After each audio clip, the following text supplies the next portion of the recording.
All right, everybody. So let's start. I have here 3 questions that are actually for Larry.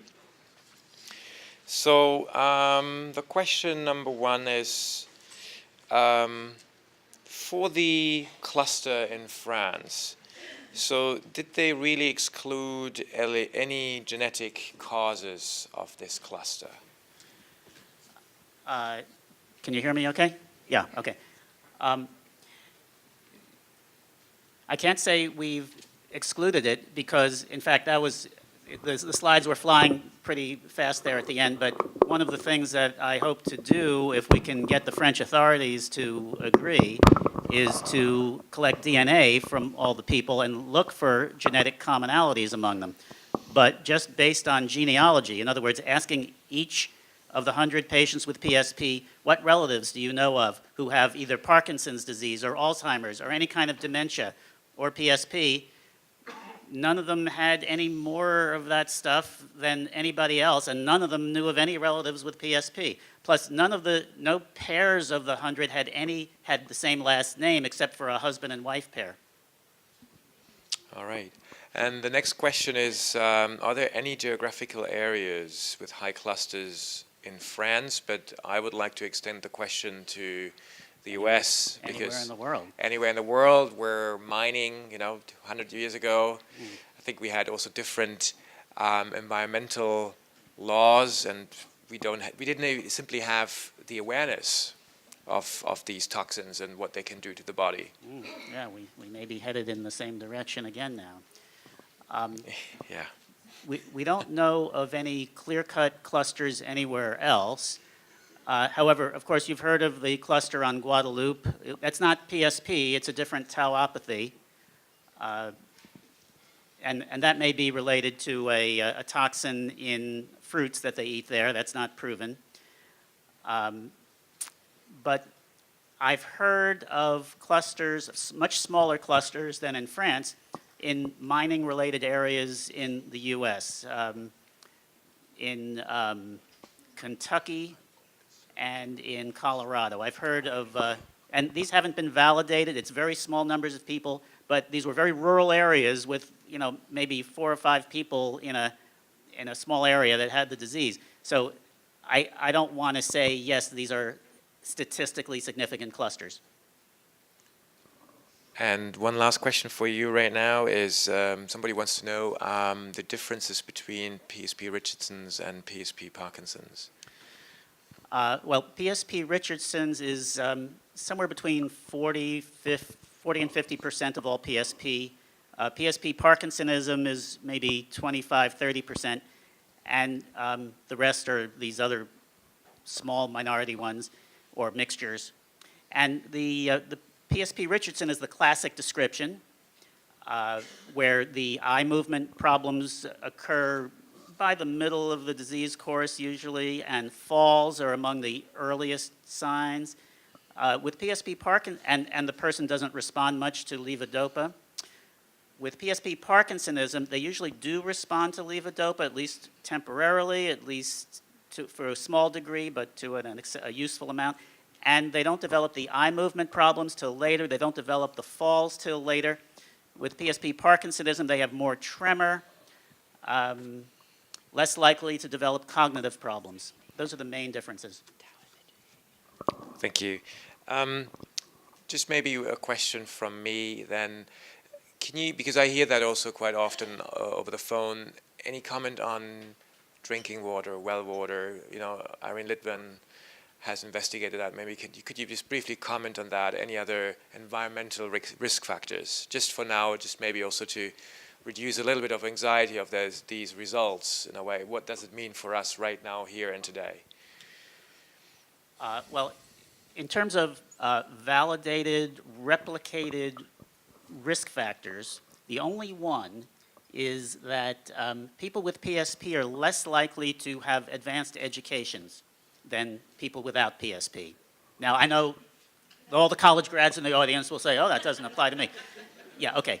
But when you look at it statistically, it's very clear. I first found this in that study I did back in the 1980s, and it's since been replicated by every project that has looked at it, 3 other projects. in other parts of the world, including in the US. And it's probably, I would guess that it's because people who have less education are a little more likely to live in, to have a job that exposes them to toxins, or to live in the part of town where there's more toxins. But it may be other things. It may be that more education creates more synapses in your brain, so that when an insult like PSP comes along, you won't show symptoms as soon. This is also the case for Alzheimer's disease, by the way. Okay, thank you. I did hear quite a few maybes in there, so we unfortunately don't know yet. So, I mean, it's still a matter of investigation. I have a couple of questions here for Dr. Boxer. And number one is actually PSP sleep symptoms. What are they, and what drug trials are underway to, I mean, I think you mentioned the one from Tom Nyland you mentioned and Christine Walsh, but maybe you can elaborate on that a bit. Yeah, so this, so Larry actually, I think, really pointed out in his PSP rating scale, and was really the first person who really documented the sleep problems that many people I know experience, who you've experienced in PSP. And so working with support of the Tau Consortium, some of our colleagues, Tom Nyland, who's a sleep researcher at UCSF, and Christine Walsh, began to do very detailed studies of people with PSP using where you sleep overnight, and we measure brain waves and the quality of sleep, and also by putting an actigraphy watch on, which can actually measure over the course of weeks how well people are sleeping. And found that it's very interesting that people with PSP tend to not sleep very well at night, so wake up a lot and don't get the most restful, so your brain doesn't get into the most restful form of sleep. And usually, if for most people, that would make them really tired the next day. If you didn't sleep well the night before, you often fall asleep the next day. But strangely, what's been now clearly documented, and there's a new paper that just came out in the journal Sleep from our group with them, that people with PSP who don't sleep well are not that sleepy. The next day they can't fall asleep, or they might feel sleepy, but they just can't fall asleep again. So it's really a double whammy. You don't sleep well at night, and you can't fall asleep the next day. And there's another piece of evidence that there have been a variety of small reports of sort of anecdotally that certain people transiently benefited from sleep medicines. One is called Ambien or Zolpidem, and felt that really after taking Zolpidem, at least for a few weeks, they really felt better overall. And so based on this and the work from Tom and Christine, we've really been very interested in whether improving sleep could really improve people's life and maybe even help with the disease. And so the nice thing is that there are many different sleep medicines that are already approved and marketed in this country. And so what we want to do is try to use different sleep medicines that work on different mechanisms in the brain to try and get a better understanding whether one might be better for patients with PSP. If that's true, does it really help them to feel better? And also, does that tell us more about the disease? So this trial, which has not yet started but is funded, we hope it'll start in maybe 3 to 4 months, we'll we'll study the effects of 2 common sleep medicines over the course of a week versus placebo in people. And the idea is that we can use our research network, Artful, so people who've already had a verified diagnosis through that network so we know you really have PSP. Well, then we can mail you a card which is we're all blinded to what you're receiving during 1 week or another, and then we'll collect information over phone calls, the registry, and other diaries, and find out which, if any, of these sleep medicines really makes your life better, or God forbid, makes you feel worse. But this, I think, is going to hopefully advance our understanding of sleep. Yeah, that's very exciting. It doesn't. So it turns out that CBD is different, and there are sleep problems in CBD, but they're not this unique problem that really we see in PSP. And so we need to do a little bit more work to really rationally think about the best way to treat the sleep problems in CBD. So we're not quite there yet, but we're on the way. And stay tuned. We spoke to Dr. Box's colleagues yesterday, and we agreed that we will publish when you start recruiting patients, that goes on our Facebook site, on our news website, etc., etc. So we will, try to digest this and bring it also to you. The second question was also a good question about salsalate, and isn't that basically aspirin? And what does my baby aspirin pill do? Yeah, so it turns out, aspirin is chemically called acetyl salicylic acid, and salsalate is disalicylic acid.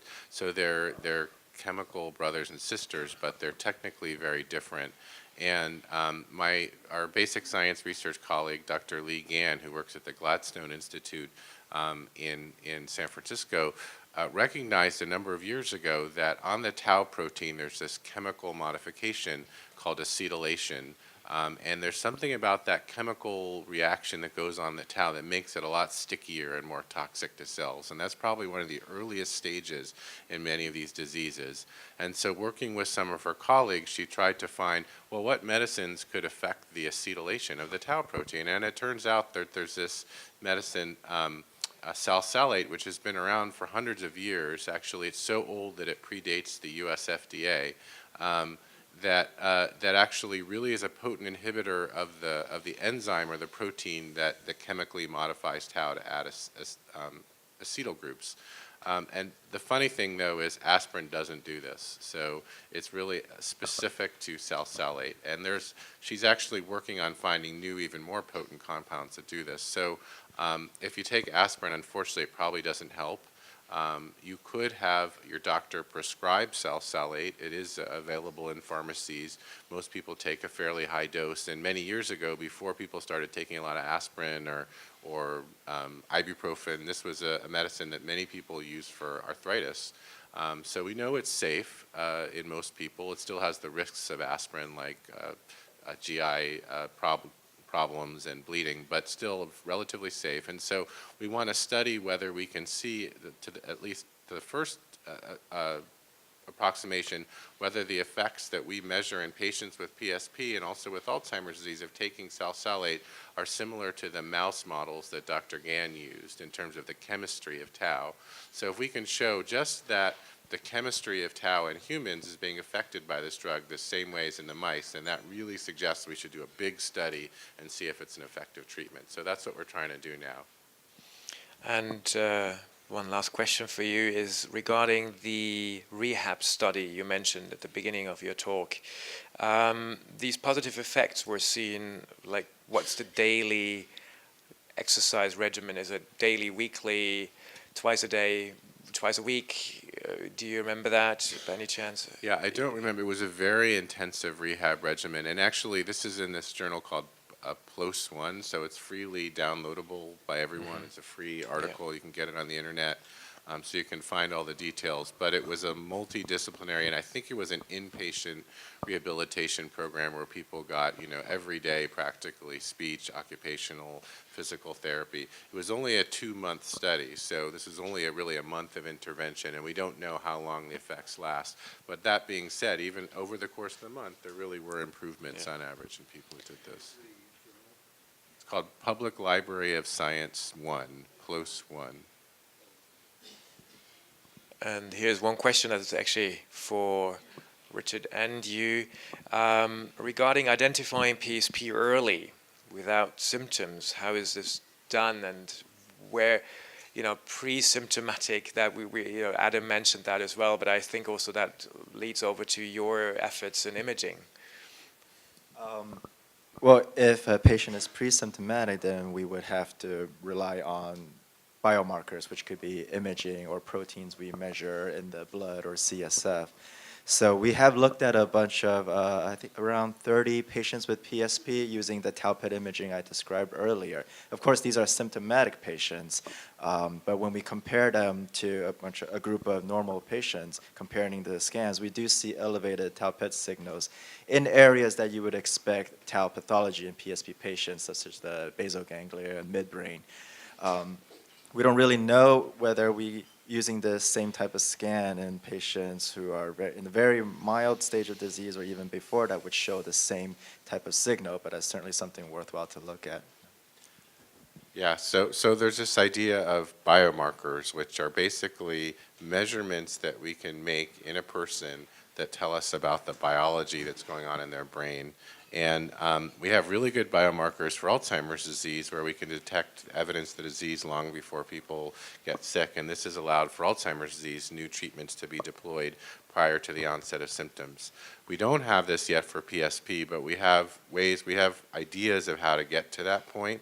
So number one is everyone who's been very generous to participate in this research, many people are being extremely generous to donate spinal fluid, and we think that looking in spinal fluid is going to allow us to find protein first in people who are symptomatic with disease, but then we can look also in people who are asymptomatic, who don't, to find a signature of protein abnormalities.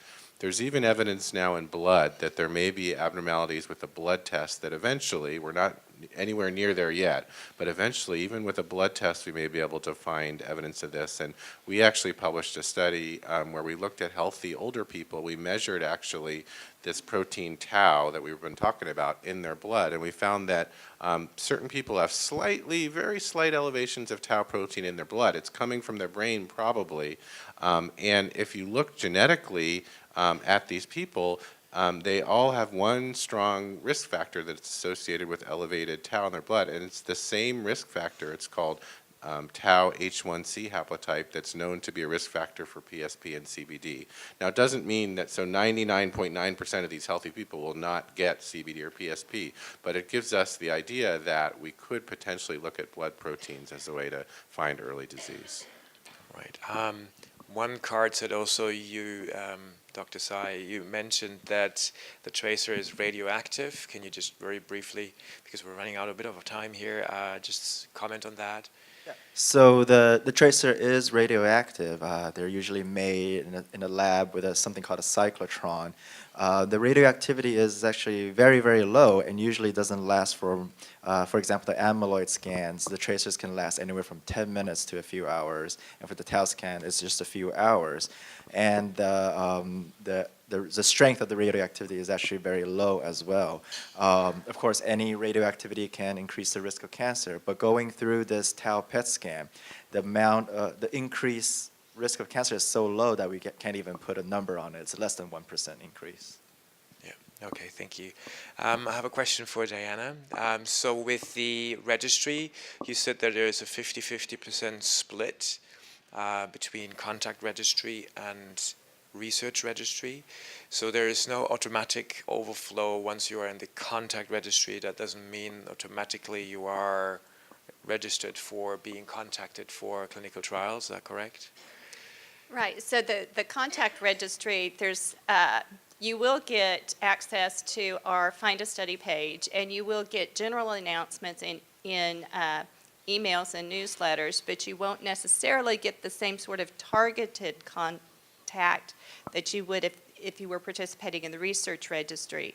The additional consent to participate in research and filling out those additional surveys allow us to collect very specific information about you that allow us to send those very targeted emails to you that would help determine if you're eligible for a study or not.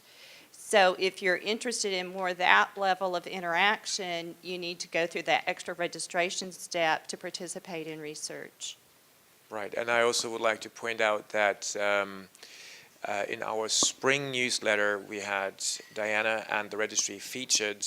So if you want to go also to our website or their website, I mean, of course, you can register right away. But we strongly encourage you to register, and obviously it would be fantastic if you also registered for the research website registry, because we need you. We need everybody of you in clinical trials, and we need to increase the numbers. So we're very thankful for this organization, and we would like to really endorse the registry wholeheartedly. I have another question for Dr. Lee. Is there any way of boosting polyamines, or is there any food or medicine? And maybe a question from my side is as well, how far are we away from the clinics with that? Lots of questions, sorry. Unfortunately, there's not a lot of research on polyamines and neurodegenerative diseases as far as tau. You typically you get polyamines, it's highly enriched in your diet. A lot of plants, a lot of salads, fruits. So they're natural molecules. The problem is that the pathway, the metabolism, somehow becomes disrupted during this neurodegenerative disease, and we're not quite sure why. As far as boosting the levels right now, we don't have any drugs that can do that, but the good thing is that the enzymes that are boosting them and the enzymes that are inactivating, they can be drugged. All right, so the druggable targets, the pathway is druggable, but we haven't developed any clean drugs that can manipulate it from that perspective. So in my lab, unfortunately, we're resulting to gene therapy to try to just really understand what's going on with the pathway, how does it affect the tau clumping, the aggregation, and the behavior. They affect behavior as well. This is kind of a newer area that we thanks to PSP, I'm actually working on. But we're not quite there yet. I don't want to end this session on that. So there's a lot of hope, and I think this panel really speaks for hope and a lot of clinical trials and clinical research being done, but also on the preclinical side, as you could see with Dr. Lee. But the clinical team and also the clinical research organizing team with Dr. Dianna Wheaton, they're really working hard for you to bring PSP research forward. And with that, I would like to thank all speakers again.